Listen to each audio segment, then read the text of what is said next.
일주일 잘 보내셨습니까? 예. 이제 날씨가 조금 더워졌습니다. 그죠? 며칠 전부터 좀 더워지기 시작해서 오늘은 날씨가 흐리고 비가 조금 오는데 약간 여름 날씨처럼 후덥지근한 것 같아요. 곧 여름이 올 것 같습니다.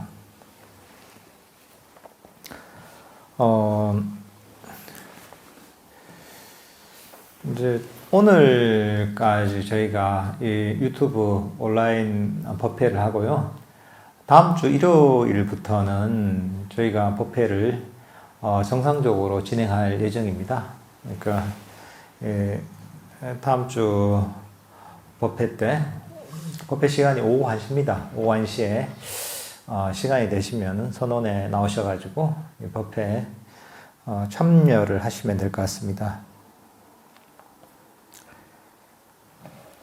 저희가 지난 시간까지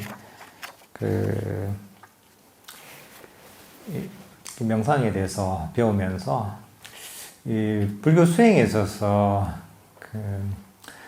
이 삼매와 지혜, 그리고 일종의 고요와 통찰은 함께 가야 된다 그랬죠. 개정해야 할 때 정과 해는 함께 가야 된다고 이렇게 이제 배웠습니다. 그 정이라는 것은 삼매 또는 깊은 선정을 얘기하는 것이고, 해는 그런 선정에 바탕을 둔 어떤 바른 이해 또는 바른 반조라고 할 수가 있습니다. 이 두 가지가 결합됐을 때 제대로 된 통찰이 일어날 수가 있습니다. 이런 어떤 삼매를 바탕으로 해서 일어날 수 있는 통찰은 굉장히 다양합니다.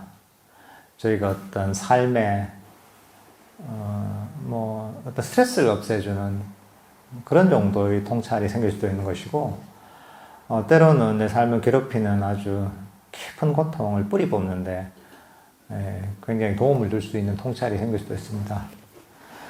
때로는 그보다 더 높은 차원에서 해탈을 가져오는, 깨달음을 가져오는 통찰까지 일으킬 수가 있습니다. 부처님께서는 이런 어떤 통찰들을 이 단계적으로 얻을 수 있다고 그랬습니다. 처음에는 직접적으로 삶의 어떤 고통을 가져오는 이런 어떤 문제들을 해결하고, 그리고 점점 이 수행이 깊어지면서 나중에는 해탈, 깨달음을 일으키는 통찰까지 이르도록 그렇게 이제 가르침을 주셨습니다. 사실 이 부처님의 어떤 수행의 과정을 보면은 우리가 궁극적으로 어떤 길로 가야 할지를 저희가 알 수가 있습니다. 부처님께서 6년간 고행을 하시죠. 고행을 하셨고, 인간으로 할 수 있는 최대의 그런 고행을 하셨는데요. 그럼에도 불구하고 깨달음을 얻지 못하시죠.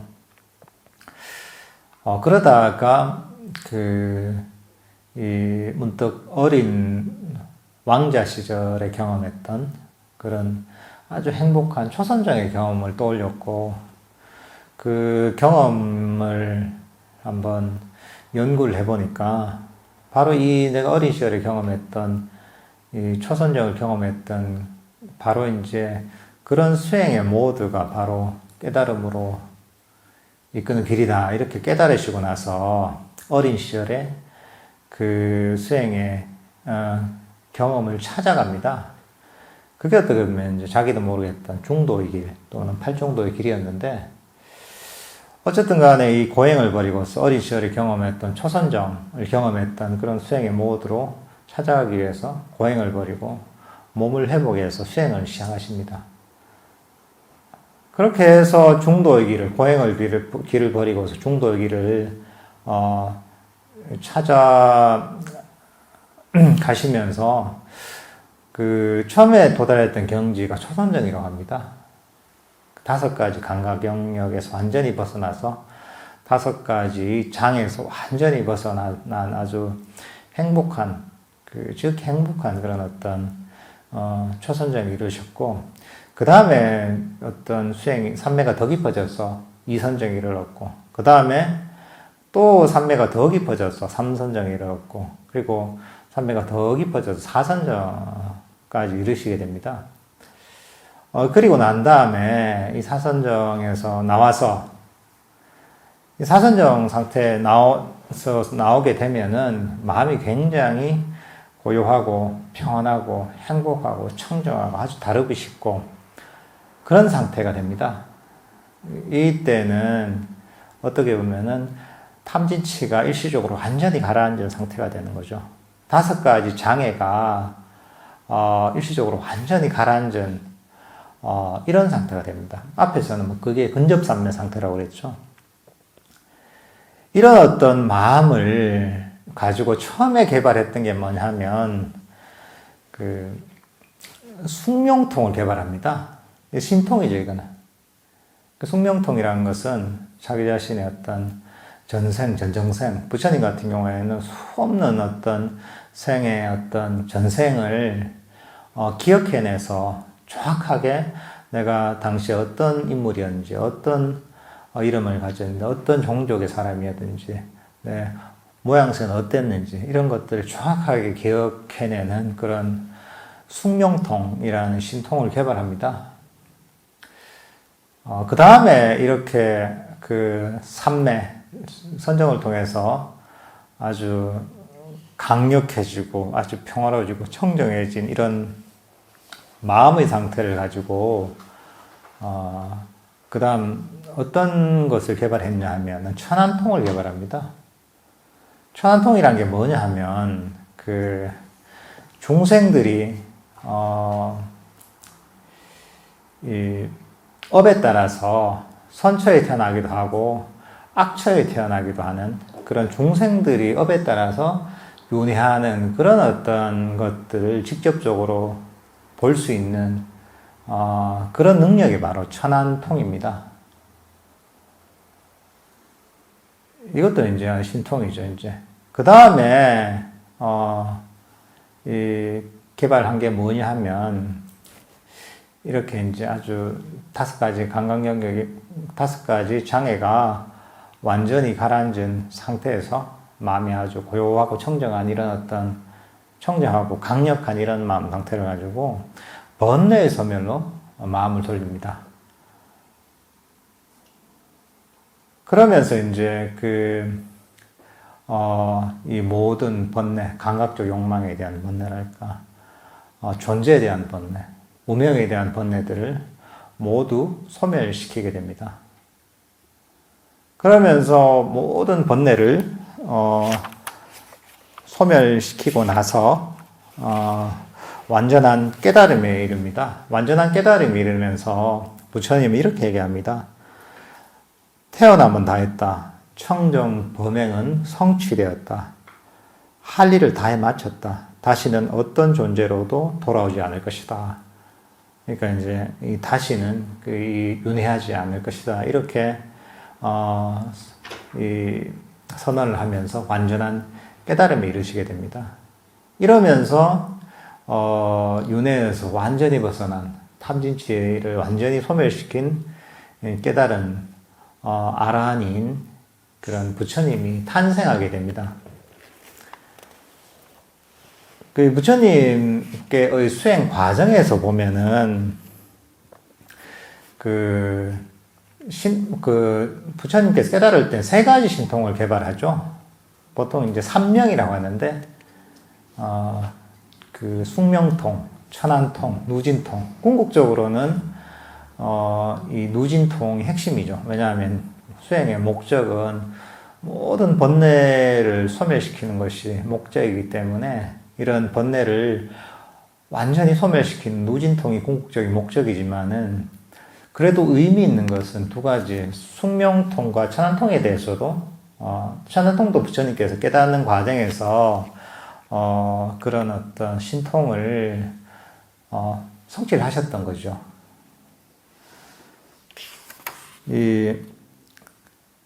그러니까 이런 전생에 대한 그런 이해, 이런 것들이 부처님의 어떤 지혜에 큰 축을 이루고 있습니다.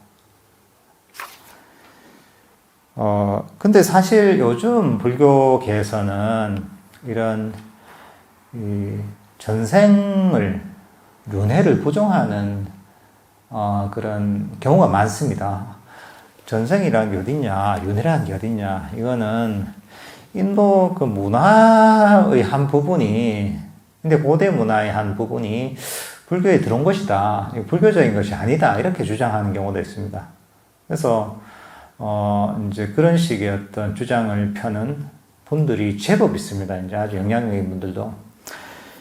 근데 사실 이 부처님께서 깨닫는 과정에서도 어떤 전생을, 자기 자신의 전생을 어떤 보는 능력을 성취를 하시고, 경전의 많은 부분에 있어서도 이런 어떤 이 전생에 관한 부분 또는 윤회에 관한 그런 얘기를 많이 하십니다. 사실 이런 윤회가 없다면은 우리 수행도 사실 근거를 잃습니다. 이게 왜 수행을 해야 되냐? 금생밖에 없다면은 꼭 수행을 해야 될 이유는 없습니다. 이게 아니, 금생이 끝나면 금생에 뭐 내가 살 만큼 살고 또 내가 누릴 만큼 누리고 이렇게 살고서 그냥 무로 돌아가면 되지, 이렇게 논리가 나오는 것이죠. 부처님께서도 이런 일종의 전생에 대한 윤회에 관한 것은 인과에 대한 얘기거든요. 그 선인성과 악인악과, 그 선한 어떤 선법을 지으면은 선한 결과가 오고, 윤회에 있어서도 아주 그 행복한 어떤 결과를 얻을 수 있는 것이고, 그리고 악한 어떤 뭐 행동이나 또는 말이나 또는 생각을 일으키면은 그 결과로 좋지 않은 결과가 온다. 이게 어떻게 보면은 불교적인 인과의 아주 핵심적인 부분입니다. 근데 그 윤회를 부정해버리면은 이게 성립을 하지가 않죠. 그래서 부처님께서 이런저런 어떤 그 사견에 대해서 얘기를 많이 하지만은, 위험한 사견에 대해서 얘기를 하셨지만, 그 중에 가장 위험한 사견이 뭐냐면은 인과를 부정하는, 윤회를 부정하는 그런 외도들을 굉장히 위험하다고 얘기하셨습니다. 이게. 그러니까 어떻게 보면은 윤회가 없다, 이런 것들은 전혀 그 경전적 근거를 갖지 못합니다. 이게 어떻게 보면 개인적 믿음에 불과한 것이죠. 보통은 우리나라에서 그 유래가 아마도 80년대 뭐 실천불교 운동해서 이런 것들이 불교를 어떻게 보면 그 사회를 변혁하는 뭐 사상이나 뭐 철학이나 이념이나 이런 쪽으로 바라보면서 좀 곡해해서 이해하면서, 그러면서 불교 윤회를 부정하게 되는 그런 경향성이 생긴 것 같아요. 그러니까 불교가 단순히 뭐랄까 이제 이 세상을 그냥 좀 더 편안하게 살 수 있는, 행복하게 살 수 있는 하나의 뭐 그런 이념으로밖에 생각을 하지 않는 것이죠. 이제 그게 바로 지금 현재 약간 그런 그 윤회를 부정하는 그런 어떤 흐름이 생기게 된 시발점이지 않은가 하는 그런 생각이 들어요. 근데 이 경전에 따르면은 그 윤회에 대한 얘기를 많이 하십니다. 이게. 그러니까 부처님께서는 그 마찌바니까야 같은 경우에도 그 이런 얘기를 하십니다. 업과 윤회를 부정하는 사람은 바로 사견을 가진 사람입니다. 삿된 견해, 사견, 잘못된 견해를, 여러 가지 측면에서 잘못된 견해를 가진 사람이 있는데, 그 중에서 한 가지가 뭐냐면, 업과 윤회를 부정하는 것. 이런, 인과법을 믿지 않고, 윤회가 없다고 하는 것. 이것을 이제 사견이다. 이렇게, 얘기하십니다. 그러니까 뭐, 경전에서는 이 보시의 과보도 없고, 선행과 악행의 과보도 없고, 또는, 이 지금 현생 또는 다음 생도 없고 또 윤회도 없다. 이런 어떤 견해를 가진 사람은 삿된 견해, 잘못된 견해를 가진 사람이다. 이렇게 얘기하십니다. 그러니까 만약에 그런 주장을 한다면 윤회가 저 인도 문화에서 생겨서 이게 불교에 들어온 것이지 원래 불교의 고유한 한 것이 아니다. 이렇게 주장하는 사람은 불교적으로 삿된 견해, 잘못된 견해를 주장하는 것이죠.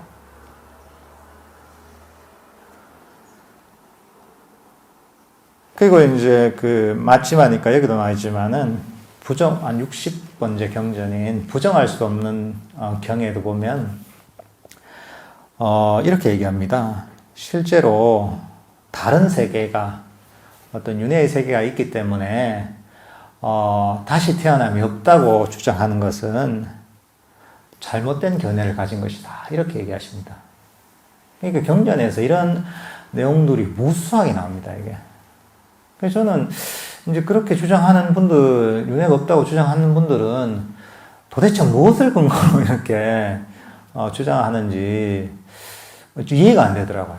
경전에 한두 군데도 아니고 굉장히 많은 부분에 있어서 부처님께서 이런 윤회에 관한 얘기를 하시고 또 당신께서도 이런 전생을 보는 능력을 얻으시면서 깨달음을 이루셨고 이런 내용들이 많이 나오는데도 불구하고 이게 단순히 이제 인도 문화가 이제 그냥 불교에 들어온 것이라고 주장하는 것들은 도저히 어떤 근거를 가질 수 없는 것이죠. 개인적인 그냥 이제 그냥 믿음에 불과한 것이죠. 어떤 근거를 갖고 있는 게 아니라. 그래서 이제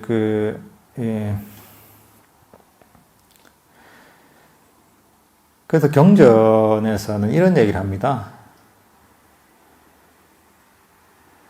만약에 이제 윤회랄까 이걸 믿지 않는 사람은 그럼 사실 이제 그런 선행을 하고 또는 선법을 지을 필요가 없겠죠. 이제 그 다음 생이 없으니까. 그러니까 이런 사람들 같은 경우에는 이 금생에도 어떻게 보면은 그런 믿음을 갖고 행동을 하게 되면은 불행한 결과를 갖고 오게 됩니다. 보통 이제 지금 본인이 지은 어떤 업의 결과 그런 경우가 많은 것이고 또 몸이 이제 죽어서 다음 생에 태어날 때도 그 과거의 결과로 좋지 않은 어떤 그런 세상에 태어나게 될 확률이 굉장히 높아지는 것이죠. 그래서 이제 이런 어떤 이 윤회를 부정하는 어떤 업과 인과를 부정하는 사람 같은 경우에는 부처님께서 이렇게 하십니다. 이 사람은 이제 두 가지 폐 중에 두 가지 폐를 갖고 있는데 두 폐가 모두 최악의 폐를 가진 거라고 얘기를 합니다. 그 이유가 뭐냐면 금생에 그런 어떤 이제 이 인과를 믿지 않기 때문에 본인이 지은 좋지 않은 과거에 의해서 불행한 삶을 살 가능성이 커지는 것이고 죽고 나서도 이런 어떤 좋지 않은 어떤 과거의 결과로 좋지 않은 불행한 어떤 그 결과를 얻게 된다는 것이죠. 그래서 이 두 폐가 두 개 있다면 두 폐가 아주 최악의 폐를 가진 사람이다. 이렇게 부처님께 표현하십니다. 그러니까 사실 이게 이 업과 윤회에 대한 어떤 이해, 믿음은 어떻게 보면 불교를 공부하는 사람에 있어서 아주 기초적이면서도 가장 중요한 부분을 차지하는 것입니다, 이게.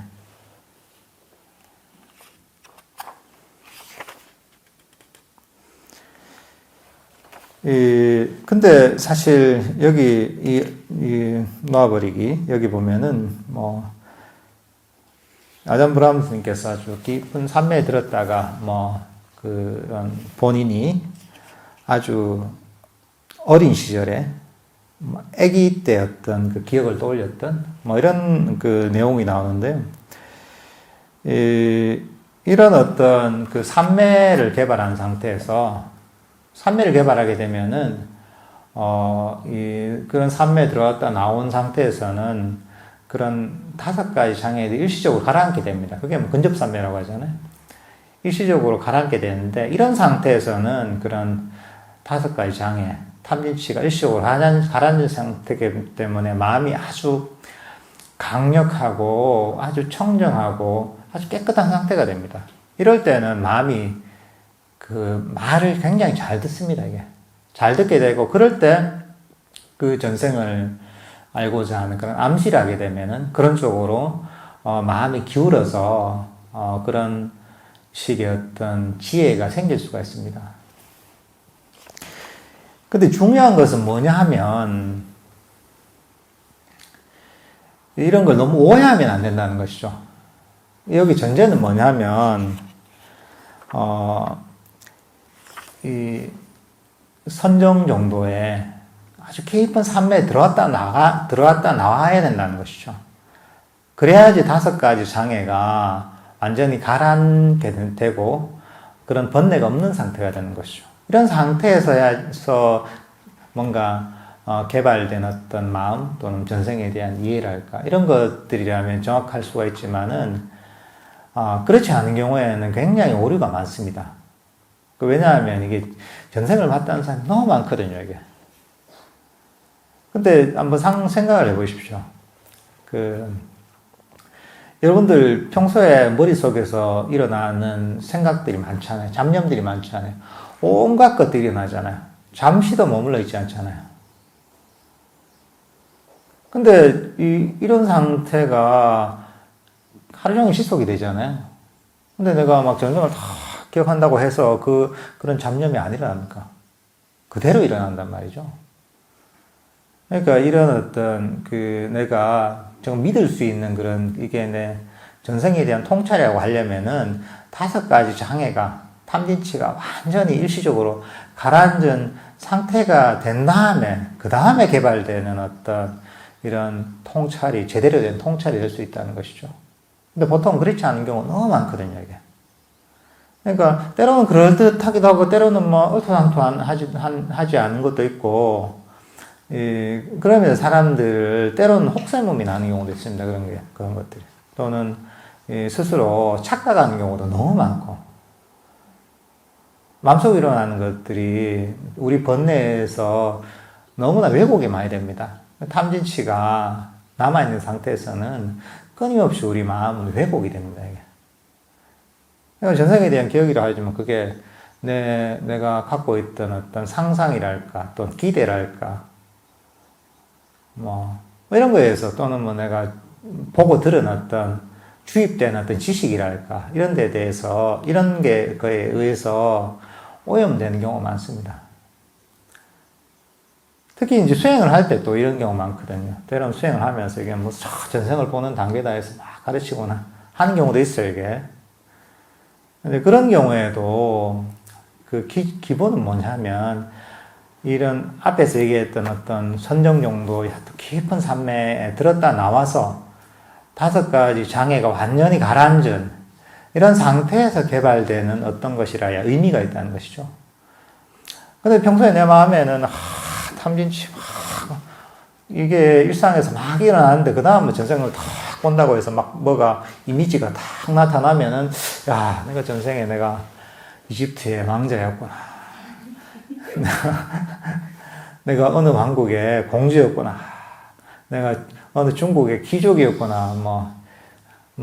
한국에 내가 누구였구나. 이런 선비였구나. 이렇게, 보통 이제 이렇게 너무 이제 차원을 낮춰서 이게 보이는 게 전생이다. 이렇게 막 가르치는 데도 있어요, 사실. 굉장히 위험한 겁니다, 이게. 머릿속에서 일어난 어떤 이미지는 결국은 그게 대부분의 경우에는 그냥 무의식에 또는 번뇌의 반영인 경우가 많습니다. 그러니까 이런 것들을 쉽게 믿으면 안 됩니다. 이제 내가 이런 것들 믿을 수 있을 때, 내 마음이 어떤 깊은 어떤 산매에 들었다 나와서 탐지치에서 완전히 벗어났을 때, 그때 이런 어떤 개발된 그런 통찰이라면 믿을 수 있지만, 그렇지 않다면 그걸 믿을 수가 없는 겁니다. 뭐 이런 전생에 대한 것뿐만 아니라 뭐 여러 가지 어떤 수행에 대한 현상에 대해서도 마찬가지입니다. 이런 것들도 대부분의 경우에 이 본인의 마음에서 일어나는 것 그대로 믿어버리거든요. 근데 이런 것들도 우리가 얘기했지만 이 깊은 어떤 삼매, 어떤 선정에 들어왔다 나와서 탐진치가 완전히 사라진 상태가 아니라면 사실 은 믿을 수가 없습니다. 전부 다 어떻게 보면 우리 마음에 의해서 왜곡이 됩니다. 그러니까 이제 이런 것들을 자꾸 버려 나가야 됩니다. 버려서 더 이상 버릴 수 없을 때까지 버리고 나서 나타난 통찰이라면은 그때서야 좀 믿을 수가 있는 것이죠.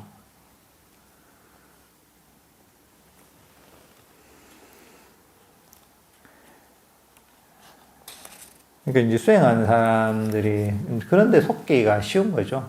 보통 우리가 뭐 수행하면서 경험하는 일종의 뭐 경계로 하거든요. 어떤 불교적인 경우 경계라고 하는데, 이 수행하면서 이 겪게 되는 체험들을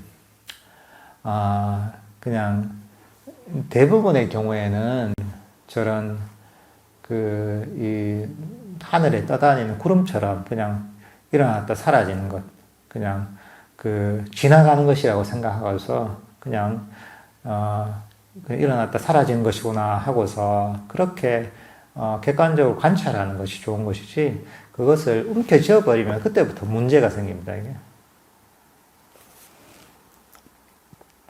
근데 이제 그런 게 아니라 정말 이게 여기서 얘기하는 것처럼 부처님께서 경험하셨던 것처럼 깊은 선정 들어왔다 나와서 그 다음에 이 개발된 그런 이런 통찰이라면, 전생에 대한 기억이라면 이거는 굉장한 의미가 있는 것이죠.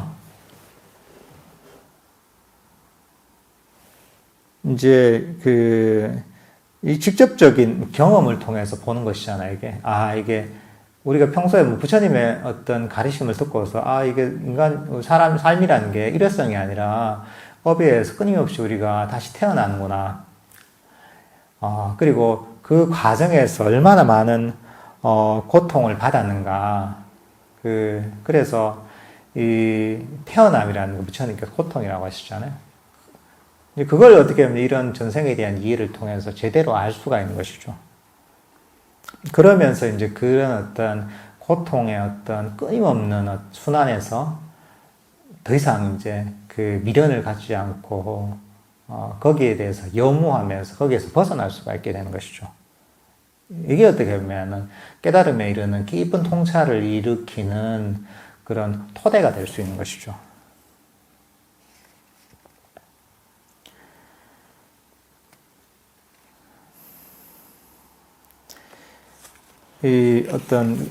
그리고 그 다음은 이제 고통에 대한 통찰인데요.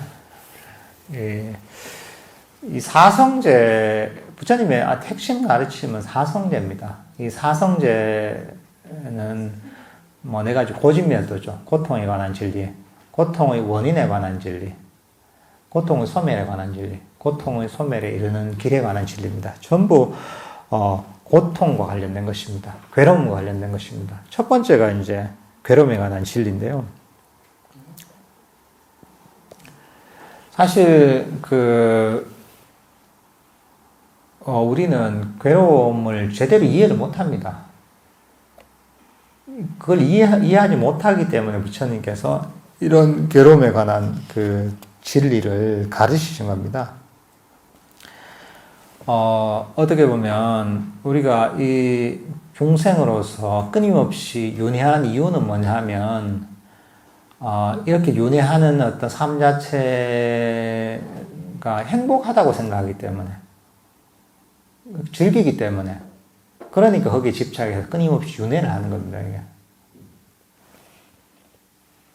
근데 사실, 이 부처님 가르침을 듣기만 해도, 어떻게 보면은, 내가 그동안에 이 행복의 길이라고 했던 게 오히려 고통을 갖고 온다는 것들을 일부 이해할 수 있죠. 그리고 이렇게 사는 게 행복할까 했는데 또 어떤 부처님의 가르침을 통해서, 이게 계를 지키면 산다거나, 덕 있는 삶을 산다거나, 그런 것만 해도, 이게 행복의 길이구나, 이런 걸 깨닫게 되죠, 그죠? 본문을 들으면서. 이제 그렇지만, 이런 것들을 완전히 깨닫지 못합니다. 우리가 이 수행을 통해서 점점 마음을 개발하면서, 내가 평소에 경험해보지 못했던 어떤, 그런 행복들을 좀 경험하게 됩니다.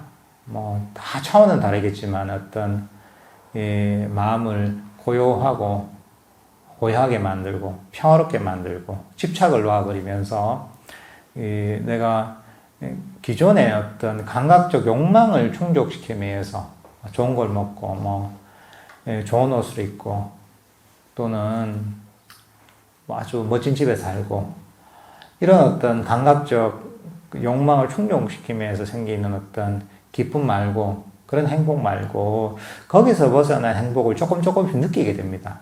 그게 어떻게 보면 마음의 어떤, 벗어나면서 생긴 마음의 평화랄까, 마음의 행복이겠죠. 이런 것들 경험하면서, 이게, 조금 내가 기존에 알지 못하던 그런 행복이 있구나, 이런 것들을 조금 알아가게 됩니다. 그러면서 명상이 점점 깊어지게 되면은, 좀 더 그런 어떤 놓아버리면 생긴 행복을 좀 더 깊이 있게 알게 됩니다.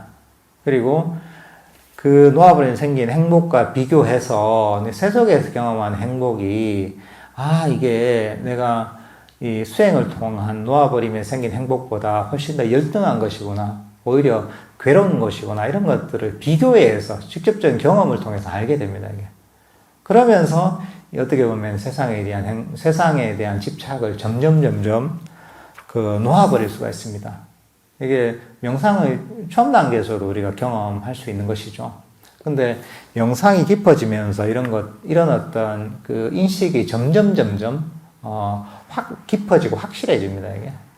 근데 아주 이제 결정적인 계기가 되는 게 언제냐면, 여기 우리 앞에서도 공부했지만은, 이 선정에 들어가게 되면서 이런 극적인 경험을 하게 됩니다. 왜냐하면, 그 전에도 어떻게 보면 5가지 장애 점점 벗어나고, 마음의 고요와 행복을 느끼지만, 선정이라는 것은 아주 어떻게 보면 차원이 달라지는 상태이기 때문에, 이때 이제 아주 이 놓아버리면 생긴 어마어마한 어떤 법열과 행복을 경험하게 됩니다. 그래서 여기서는 어떤 비유를 하냐면, 목에 바줄을 두르고 태어난 어떤 사람을 가지고 비유를 합니다. 근데 이 목에 밧줄을 탁 두르고 태어난 사람이 있는데, 양쪽에 아주 건장한 두 사람이 이 두 줄을 꽉 당기고 있다고 생각해 보십시오. 양쪽에서. 그러면 숨이 꽉 막히고 굉장히 괴롭잖아요. 그죠? 근데 태어날 때부터 그렇게 태어났기 때문에 이 목에 밧줄이 감긴 이 사람은 이게 괴로움인지도 모르죠. 이게 당연하다고 여기는 것이죠. 이렇게 답답하고 숨쉬기 힘든 게 자연스럽고 너무 당연하다고 여기는 것이죠. 근데 어느 순간에 이 양쪽에서 팽팽하게 당기던 밧줄이 느슨해지잖아요. 느슨해지면 어떻습니까? 갑자기 숨이 탁 트이면서 엄청 편해지고 고통이 사라지잖아요. 그죠? 밧줄이 콱 감고 있던 목이 편안해지면서, 정말 편안하고 행복해집니다. 그러니까 태어나서 한 번도 경험해보지 못한 평화, 자유랄까, 행복을 경험하게 됩니다. 근데 여기서 양쪽에서 밧줄을 콱 당기고 있던 어떤 사람이 뭐냐 하면 바로 이 5가지 감각과 그리고 어떤 행함, 의지라고 할 수가 있습니다. 어떻게 보면 우리는 이 5가지 감각의 세계에 속박이 돼서 그걸로 인해서 어떤 마음의 행복이랄까 평화가 완전히 가려져 있었던 것이죠. 그리고 또 한편으로는 다른 측면을 얘기하자면 어떤 그 행함과 의지에 의해서 마음이 요동치면서 우리 마음의 어떤 평화와 행복에 완전히 가려져 있다고 할 수가 있습니다. 근데 이런 어떤 그 5가지 감각 세계와 그리고 행함, 의지의 어떤 그런 감옥에서 벗어나게 되는 것이 바로 이 명상을 통한 선정이라고 할 수가 있는 것이죠. 이 선정 상태에 이르렀을 때 이런 5가지 감각 영역과 의지, 행함에서 완전히 벗어나게 되죠. 어떻게 보면 이 5가지 장애에서 벗어난다고 할 수가 있습니다. 근데 사실 이런 어떤 이 밧줄이 콱 감겨있던 사람이 밧줄이 느슨해지기 전까지는 밧줄이 느슨해지면서 생기는 행복과 자유를 상상도 못 하잖아요. 마찬가지로 수행자도 수행을 통해서 이런 그 5가지 감각 영역과 의지에서 벗어나서 벗어난 그런 어떤 선정을 경험하기 전까지는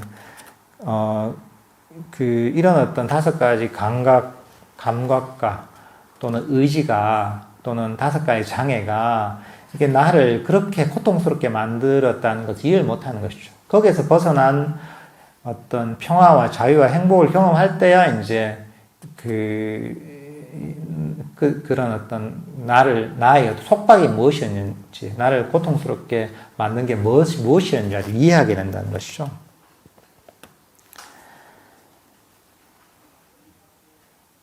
마찬가지로 이제 또 다른 비유로는 뭐 어떤 게 있냐면, 이런 어떤 이 감옥의 비유를 하십니다. 이 어떤 죄수가 감옥에서 태어나서 평생 감옥에 있었던 거죠. 이 감옥 밖에 한 번은 나가본 적이 없죠. 감옥 속에서는 교도관이 끊임없이 괴롭히죠, 이게. 이런 사람 같은 경우에는 감옥 밖에 나가본 적이 한 번도 없기 때문에 감옥 밖의 어떤 자유라는 걸 상상을 못 하는 것이죠. 감옥 속에서 내 생각하는 게 그 사람의 전체 세계인 거죠, 이게. 근데 어느 날 이 사람이 감옥 밖을 나와서, 밖을 나오면 어떻게 됩니까? 자유가 생기잖아요. 감옥 밖을 나오면 자유가 생기는데, 그때 이 자유를 경험하게 되면, 그때서야 내 감옥 속에 있었던 게 얼마나 내가 고통스럽고, 내 자유가 속박됐었고, 괴로운 어떤 상황에 처해 있었는지를 알게 되는 것이죠.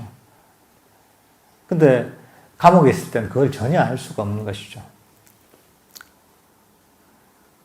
여기서 이제 어떻게 보면 감옥이라는 것은 어떻게 보면 우리의 몸을 얘기하는 것이고, 그리고 감옥을 둘러싸고 있는 담장이라는 것은, 그리고 내가 감옥 밖을 못 나게 만드는 그런 담장이라는 것은 5가지 감각 영역이라고 할 수가 있는 것이죠. 그리고 나를 계속 괴롭히는 교도관은 의지 또는 행함이라고 할 수가 있는 것이죠. 근데 이제 이런 어떤 5가지 감각 영역, 그러니까 여기서는 그런 교도소 담장 밖을 넘어서 또 교도관의 선을 벗어나서 나오는 것은 어떻게 보면은 5가지 감각 영역과 의지, 행함에서 벗어나서 깊은 선정이 드는 것이 바로 이 감옥에서 탈출하는 것이라고 할 수가 있는 것이죠.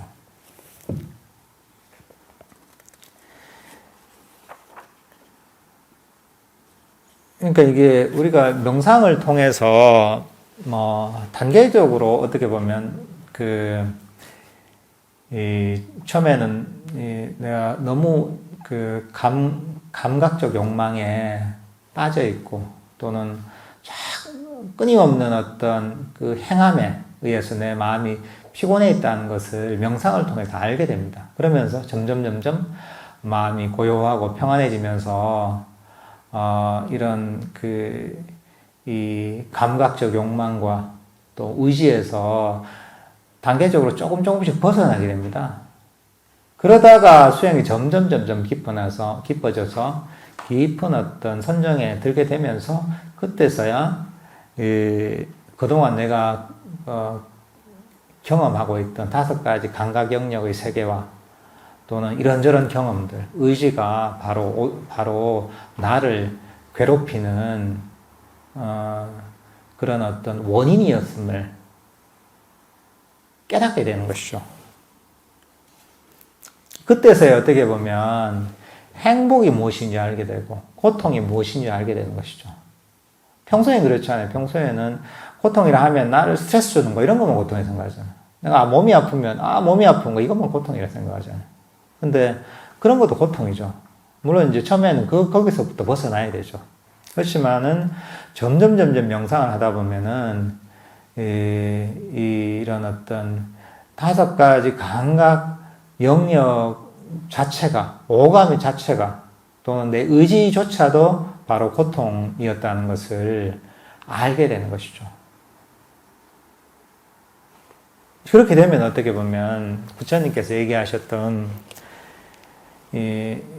그런 말씀이 이해가 됩니다. 부처님께서 이런 말씀을 하십니다. 범부들이 행복이라 하는 것을 그런 어떤 깨달은 이들은 고통이라고 한다. 이렇게 합니다. 범부들이 즐기는 일상에서 행복이 있잖아요. 그런 것들이 범부들한테 행복이겠죠. 그렇지만은 깨달은 사람에게는 선정을 경험하거나 또는 아주 깊은 통찰을 경험한 사람에게는 그것이 바로 고통임을 알게 되는 것이죠. 그러니까 경험의 폭이 완전히 달라지기 때문에 이 행복과 고통에 대한 이해도 달라지는 것이죠. 이게. 그러니까 우리가 그렇잖아요. 이게 괴로운 줄 알면 그걸 찾고 있지 않잖아요. 예를 들면은 내가 술 담배 많이 하다가 무슨 병이 걸렸다. 이러면은 굉장히 괴롭단 말이죠. 그러면 병이 걸려서 너무 아프니까 내가 해로운 것들 버리지 않을 수 버리게 된다고요. 왜냐하면 직접적인 어떤 경험을 하기 때문에. 그리고 만약에 쇳덩어리가 하나 있다. 쇳덩어리가 하나 있는데 그게 막 불에 확 달궈져 있다. 근데 그게 뜨거운 줄 알면은 한번 내가 잡아서 이거 뜨거워 이래서 손이 됐다 이러면은 다시는 손을 안 대잖아요. 왜냐하면은 내가 이 뜨거운 쇳덩어리를 잡으면서 고통을 받았죠. 직접적인 경험이 있잖아요. 고통임을 알잖아요. 그러니까 그 뒤에는 다시는 잡지 않게 되는 것이죠. 근데 그게 아니라 그걸 모르면 계속 잡게 되죠. 마찬가지로 고통이 고통인 줄 알면은 이 고통이 넌더리가 나는 것이죠. 그러니까 이제 거기에서 벗어나려고 하는 것이죠. 그게 어떻게 보면은 발리어로 니비다, 염호라고 합니다. 이게 그냥 넌더리가 나니까 그거 이제 꼴도 보기 싫은 거죠, 이게. 그러니까 이런 고통에 대한 이해가 점점 깊어지면 세상 어느 것도 내가 즐겁다고 취할 만한 것이 아무것도 남지 않게 되는 것이죠. 세상 어느 것도 내가 즐길 만한 것이 없고 취할 만한 것이 없고 그렇게 되면 어떻게 되겠습니까? 이 세상에서 벗어나게 되는 것이죠. 결국 길은 뭐냐 하면은 이런 어떤 윤회의 세계에서 탈출하는 수밖에 없게 되는 것이죠. 결국은 어떻게 보면 이런 고통에 대한 아주 통찰을 통해서 윤회라는 추락하는 비행기 속에서 탈출 버튼을 눌러서 거기서 그 비행기에 탈출하게 되는 것이죠. 그러면서 깨달음에 이르게 되는 것이죠. 이 명상의 과정을 통해서 이렇게 그 고통에 대한 어떤 통찰, 이해가 점점 깊어지는 것입니다.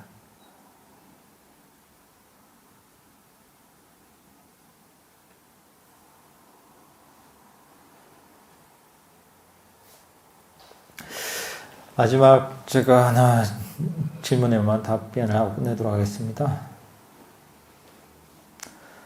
어떤 이유에서 모르나 직업적으로든 일상에서든 사람들 속에서 어느 순간 늘 정보를 주거나 도움을 주거나 가르치는 입장에 처해 있습니다.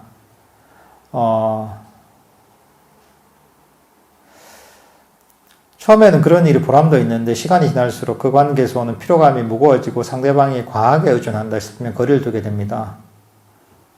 반복되는 이러한 관계의 패턴을 어떻게 하면 자연스럽고 편안하게 유지할 수 있는지요? 이제, 어쨌든 간에 상대방에서 계속 도움을 주다 보니까, 너무 이게 좀 과해져서 좀 내가 좀 피곤해지는 경우인 것 같은데요.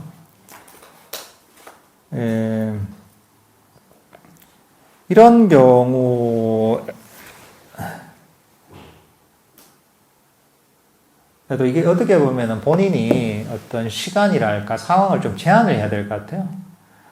모든 것들 다 들어주게 되면은 내 삶의 패턴이랄까 깨지거든요.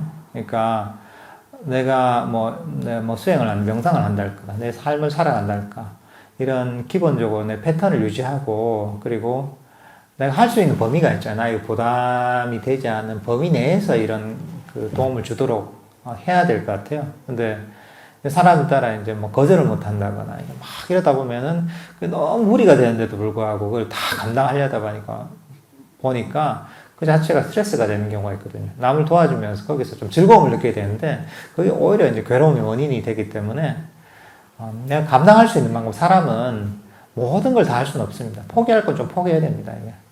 모든 걸 다 할 수는 없기 때문에 내가 도움을 줄 수 있는 만큼, 내가 선업을 줄 수 있는 만큼, 내가 감당할 수 있는 체력만큼 이렇게 그 조절을 해야 되지 않을까 하는 생각이 드네요. 예.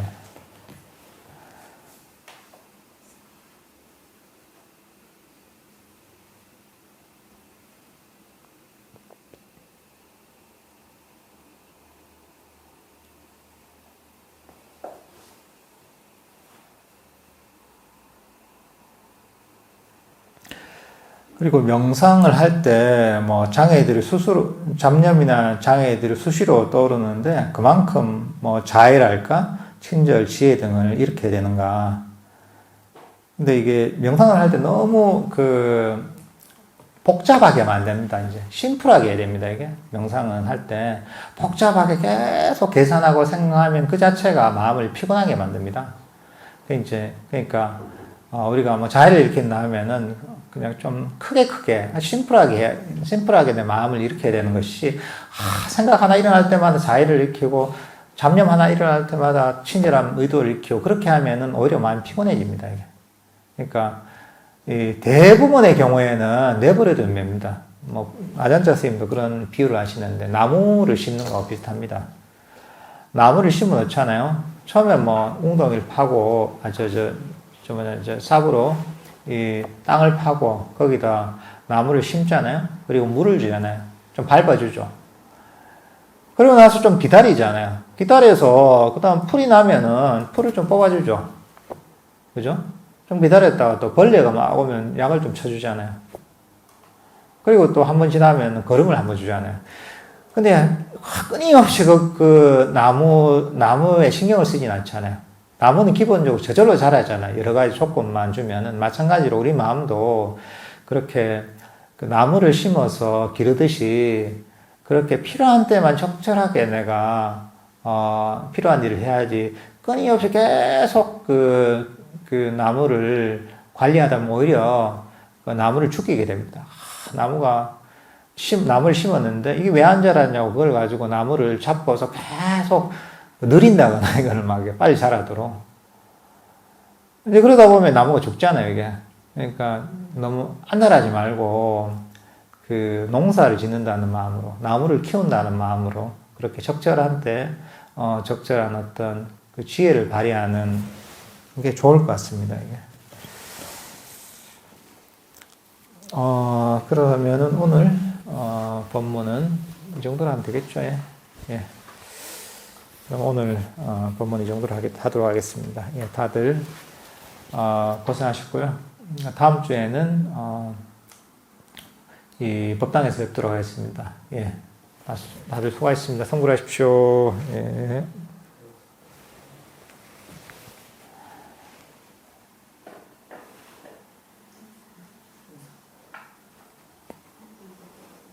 저 앉은 자리에서 담배를 쏘님께 인사하겠습니다.